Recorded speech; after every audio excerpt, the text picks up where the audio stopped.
suffer. Well, that was fun. Who's for Chinese? DC, Warner Brothers, why do you hate me so much? We've got to have money. Fair point, I guess. I see it, and now it's all within my reach. Possibility. I see it now. It's always been inside of me. And now I feel so free. And there's possibility. And there's possibility. And there's possibility. And there's possibility. Hello, everyone, and today I'm taking a look at Birds of Prey. Now, I'll fully admit I wasn't that hyped for the film because the trailers didn't do much for me, so I was just like, eh. So when the movie came out, I skipped it and saw the Sonic movie, which was a good thing because the Sonic movie kicked its butt. Score 1 for gamers. All of the gamers will be on our side. We'll have an army of gamers to take on the world with. But now that I've seen the film, here are my thoughts on it. But before we talk about my thoughts, let's go over the plot of the movie. The plot is that it takes place after the events of Suicide Squad, where Joker rescued Harley Quinn from Arkham Asylum at the end of the film, and they've been helping each other out until recently, where Harley Quinn decides to, leave the Joker, because apparently Joker never gave Harley credit for all of her ideas, and apparently Harley came up with all the ideas for Joker's plans. Okay, I'm sorry, movie, but that's a load of bullcrap because you're seriously telling me that the Joker would never come up with any of his own ideas? Even though he rescued Harley at the end of Suicide Squad, which was probably his idea?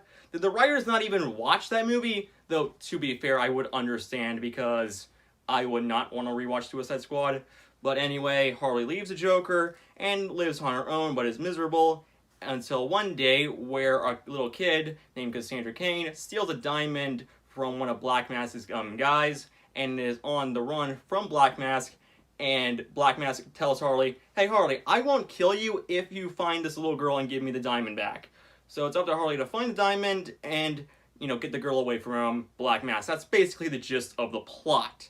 Now, in terms of my positives for the film, I will say that some of the set design looks good, and I fully admit some of the stunts do look nice. And there is one action scene I do like where Harley Quinn does use bricks as baseballs to send at her enemies. That was kind of fun, if I'm being honest. And there are some jokes I liked. Like, for example, there's this one scene where Harley walks into a police station, and you can see in the background there's a wanted poster for Captain Boomerang. And when Harley leaves, she says, hey, I know that guy. I just thought that was kind of funny because, she's pointing out Easter eggs. And I just got a little chuckle out of me. And in terms of characters I liked, well, for one, Harley Quinn was enjoyable in this film. Margot Robbie does a good job. And there are some moments where she does get a laugh out of me. But other than that, she's fine. But I do have an issue with her and Black Mask that I will discuss when we get into my issues with the film. And let me talk about the second character I liked in the movie, Huntress. Huntress was easily the best out of the main group characters. Seriously, I wish this movie was about Huntress instead of Harley because she wants revenge for all the people who helped in the murder of her family, and apparently Roman has something to do with that I'll explain in a moment, and she wants revenge. She was easily the most interesting character, and yet again, I just wish she was the main character instead of Harley. And then, let's talk about Black Mask. He is easily among the best of the DCU villains, along with Black Manta and Sivana from Shazam. But there is a problem I do have with him that I'll get later on. Though, to be fair, when it comes to his competition, when it comes to other DCU villains, he has to compete against the rejected Willy Wonka from Batman vs. Superman, and of course, a PlayStation 2 villain whose favorite day of the year is Mother's Day. But still, Black Mask was a cool villain, and I was really excited to see him the most because he is played by Obi-Wan himself, Ewan McGregor, and you can tell Ewan is having a lot of fun in this role. In fact, Black Mask has some of the best lines in the movie and the lines that get the most laughs out of me. Why don't I own the crossbow gun? You should own it. I mean, I like crossbow. But, yeah. Now, that's mostly my good things about the film. Let's talk about my problems. First, with Harley Quinn. Okay, I have an issue with her being the main character of the film. Because the problem is with Harley as the main protagonist is that we're supposed to see Black Mask as this terrible guy because he murders innocent people, and while yes, murder is wrong, the problem is we're supposed to see Black Mask as a bad guy because he murders people, yet Harley Quinn also murders people, and even helped Joker kill Robin. What's the difference? It just feels kind of weird that we're supposed to hate this guy because he murders people, but we're supposed to root for this woman because the plot wants her to, even though she also kills people. And then let's talk about my problem with Black Mask. Now, while he is among the best villains in the DCU, there are two problems I have with him. Number one, his plan. Why does he want this diamond? Because apparently it holds security codes that will make him more richer than he already is. So he's doing all this just to get more rich. Even though in the film they state a bunch of times that he's the godfather of Gotham, yeah, it just kind of feels weird. And also, here's another problem I have with Black Mask.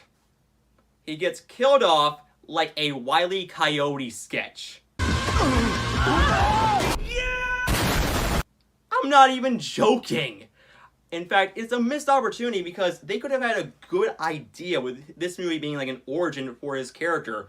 Like if him starting off as this like frat boy who gets everything he wants and has a temper tantrum when he doesn't get one thing. But in later movies, he can be the ruthless Black Mask that we all know from the comics and video games. So that was a missed opportunity, but nope, they decided to kill him off. Great job, DC, great job. And another problem I have with the whole diamond thing is that, okay, I get this the universe with superheroes, but are you really suspecting me to believe that a diamond can hold security codes?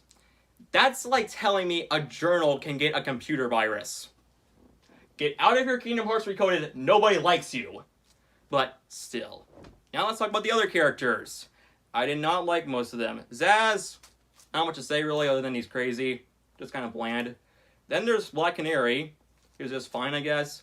The one issue is that she is the only character in the group who has superpowers, and she decides to use it at the last second of the movie.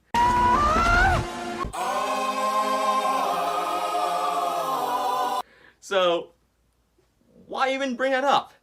And then there's the two characters I don't like at all.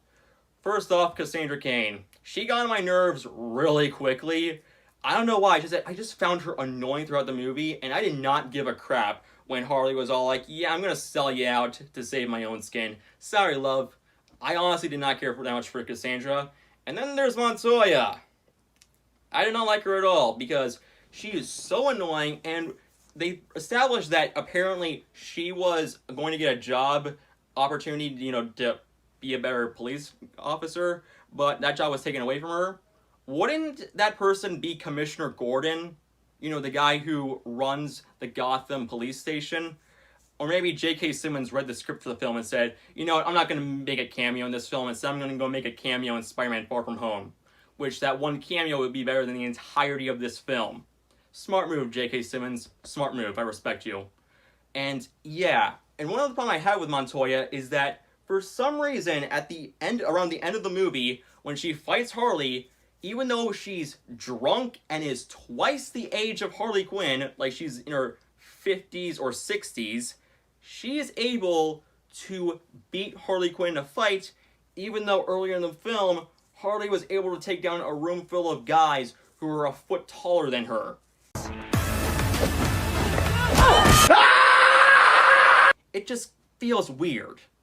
Now, another problem I have with this movie is, weirdly enough, it being R-rated. Now look, I have nothing against R-rated superhero films. In fact, I think we've had some pretty good ones come out in the last few years, like Watchmen, the Deadpool films, Joker, and especially Logan. But with those movies, it felt like the only way to tell its story was with an R rating. But here, with Birds of Prey, it feels like a PG-13 film slapped with an R rating because it said a couple swear words. I'm not even joking. And there's only like about 2 times, I believe, where it kind of warrants an R rating, that being when they show a guy getting shot in the neck with a crossbow, which we can't show because it will likely get demonetized, but still, it just doesn't feel R-rated at all. And when I was watching the film, I was like, did this really warrant its R rating? But still. And also, let's talk about the other elephant in the room, the copying of Deadpool. Now, it's kind of funny how with Harley Quinn, whenever she's in a DCU film, that movie is trying to copy the style of a Marvel movie. With Suicide Squad, it was with Guardians of the Galaxy, and with this film, it was with Deadpool. Now, here's the thing. In Deadpool, the fourth wall breaks work, and they are funny. In fact, when Deadpool stops the movie to be like, okay, now we have to explain a backstory, they all did it at the start of the movie and didn't constantly go back and forth until the backstory was finished. With Birds of Prey, however, they do this constantly throughout the movie, and it gets annoying after a while. Now look, I get what they're trying to show us. It's trying to explain how crazy Harley's mind is, but in execution, it comes off like this. We gotta go back to the beginning of the story. We're not in the beginning of the story. Yes, we were, the whole time. Yeah, but they don't know that. Then why don't we tell them our story? And another problem I do have with this film are the action scenes. Now, I was mostly disappointed with the action in this movie because of one major thing.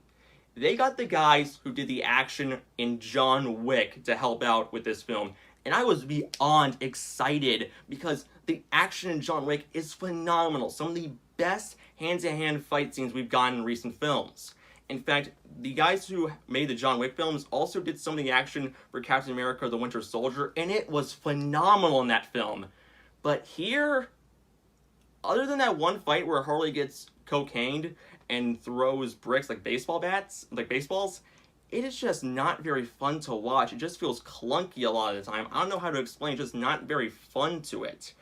And yeah, and also doesn't help the fact that some of the action scenes don't make any sense. Like, for example, there's one part where Harley goes into a police station to get Cassandra Cain, and she has a gun that shoots out confetti bullets or something like that. And when she walks into a room with like 10 police officers, she is only one person and holds it up as like, freeze. And even though those guys outnumber her 10-1, they all just freeze, even though they have guns on them. Really? Dear God, police officers and superhero movies are dumb these days. Seriously, it's kind of funny how the Gotham police went from being probably the best police station in all of comic book movies in the Dark Knight trilogy to being the most laughable ones. Seriously, DC, what are you doing?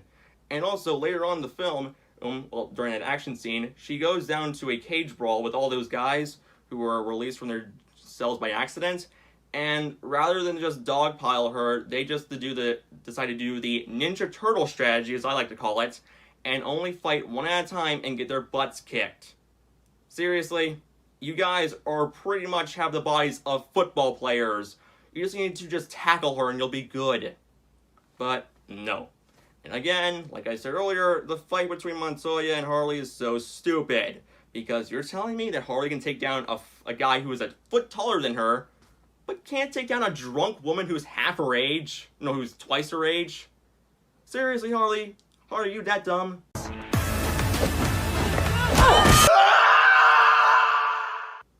But yeah, overall, I was pretty much disappointed with this film, and it kind of follows a trend I have with the DC films. After the Nolan movies came out, DC has been on a rocky start with their films after the Nolanverse. Because with Man of Steel, I thought that was okay. But then we got Suicide Squad and Batman vs. Superman, which made me feel extremely disappointed. And then we got two good movies back-to-back to make up for those piles of crap. Those being Lego Batman and Wonder Woman. Just a side note, Lego Batman was better than Wonder Woman, in my opinion. And then we got Justice League, which was one of the most disappointing movies in my entire life. And then we got the Teen Titans Go movie, which made me feel like I was going to an insane asylum. And then we got three good movies back-to-back from DC. Aquaman, Shazam, and Joker. And I was like, okay, maybe we're at a light at the end of the tunnel for DC. We're finally getting consistently good movies. And then this movie happened. Now look, I'm not saying that DC is horrible by any means. I really like DC, especially with their animated stuff like their Teen Titans show. The good version. Thank you. And other stuff. But I'm just disappointed with their films nowadays. Now look, I am excited for some of their upcoming films. Like The Batman. I'm excited for that. In fact, other than Spider-Man 3, The Batman is the movie I'm looking forward to the most next year. And I'm also pretty interested in The Suicide Squad. Even though I mentioned earlier in the last review, I'm mostly excited for it because it has James Gunn working on it. But still, I want DC to be on a consistently good track record. But I just don't want to feel like I'm constantly getting myself excited for disappointment. So, yeah, I hope you guys understand. But either way, I'm giving Birds of Prey a 4 out of 10. It's just not a movie I would want to sit through again. So with that being said, guys, I hope you enjoyed and see you all later in the next video. Bye.